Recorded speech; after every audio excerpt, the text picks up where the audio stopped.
সুনীল গগৈ পত্নী আমাৰ সৈতে আছে মই পুনে পুনে জানিব বিচাৰিম যে কৰিছে মাতিছে তালৈ থানালৈ আৰু আমি থানালৈ যাম তেওঁলোকক সহায় সহযোগিতা কৰিম আৰু আমাৰ মানুহজন যতে থাকক লাগে তেওঁলোকে উলিয়াই দিব লাগে মোৰ হেতুৱে দাবী তেওঁলোকৰ আছে ওলটাই আপোনালোকৰ ওপৰতে গোচৰ দিয়া হ'ব দিয়ক মোৰ তাত আপত্তি নাই কাৰণ কেলে তেওঁলোকে যদি তদন্ত কৰি আমাক দোষী কৰিব পাৰে কৰক মোৰ তাত কোনো আপত্তি নাই কেইটামান মুহূৰ্তৰ পিছতে আপোনালোক ঢকুৱাখানা আৰক্ষী থানাত উপস্থিত হ'বগৈ কেইটামান মুহূৰ্তৰ পিছত 4জনকৈ আপোনালোকৰ পৰিয়ালৰ লোকক আৰক্ষী থানালৈ মতা হৈছে আৰু কেনেকৈ আপোনালোক সাজু হৈছে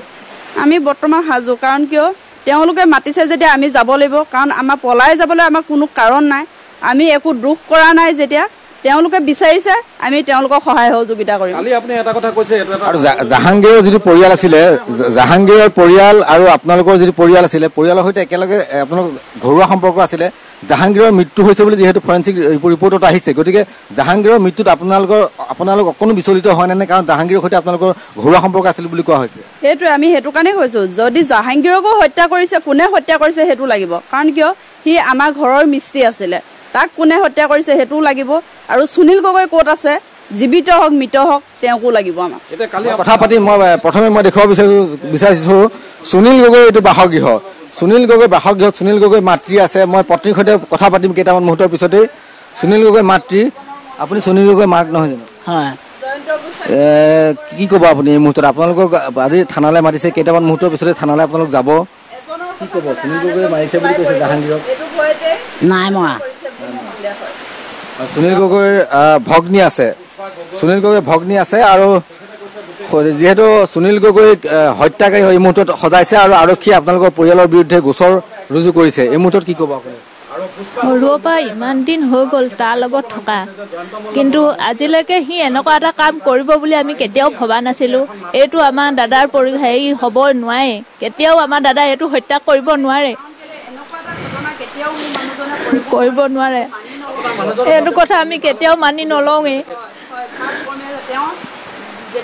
হয় এই মুহূৰ্তত আছিলে সেয়া সুনীল গগৈৰ ভগ্নী আছিলে আৰু সুনীল গগৈৰ পত্নী আছে আৰু মই পৰিৱেশ দেখুৱাইছো সুনীল গগৈৰ বাসগৃহৰ পৰিৱেশ এয়া আৰু ইয়াত কেইটামান মুহূৰ্তৰ পিছতে ইয়াৰ পৰা তেওঁলোক ঢকুৱাখানা থানালৈ ৰাওনা হ'ব 4জনকৈ লোকক আজি ঢকুৱাখানা আৰক্ষী থানাত হাজিৰ হ'বলৈ নিৰ্দেশ দিছে 10 বজাৰ লগে লগে ঢকুৱাখানা আৰক্ষী থানাত তেওঁলোক হাজিৰ হ'ব আৰু সুনীল গগৈৰ পৰিয়ালৰ এই মুহূৰ্তত তেওঁলোকৰ আত্মীয়সকল আছে আত্মীয়ৰ চকুৰ পানী আৰু এই মুহূৰ্তত মই জানিব বিচাৰিম যে সুনীল গগৈ যিহেতু জল জীৱন মিছনৰ ঠিকাদাৰ আছিলে কিমান দিনৰ পৰা তেওঁ কেইটা কাম কৰিছিলে দুটা কাম কৰিছে তেওঁ এটা কাম কৰি শেষ কৰিছে আৰু এতিয়া নেক্সটটো কৰি আছে এইটো জুন মাহতে আৰম্ভ কৰিছিলে এতিয়া জুন মাহ 1 বছৰ হৈছে এইটো চলিয়ে আছে শেষ হোৱাই নাছিলে ইয়াৰ পূৰ্বে তেওঁ বিজেপি কৰ্মকৰ্তা হৈ কাম কৰি আছিলে হয় বিজেপি সক্ৰিয় নেতা আছিলে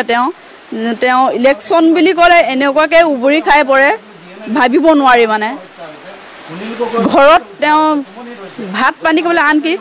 ছোৱালীজনীয়ে তেওঁ সুধি যায় এদিন লগ হ'লে মানে দেউতা ক'লৈ গ'ল কাৰণ তাই ৰাতিপুৱা উঠা আগতে ওলাই যায় আৰু তাই হোৱাৰ পিছতহে সোমায়হি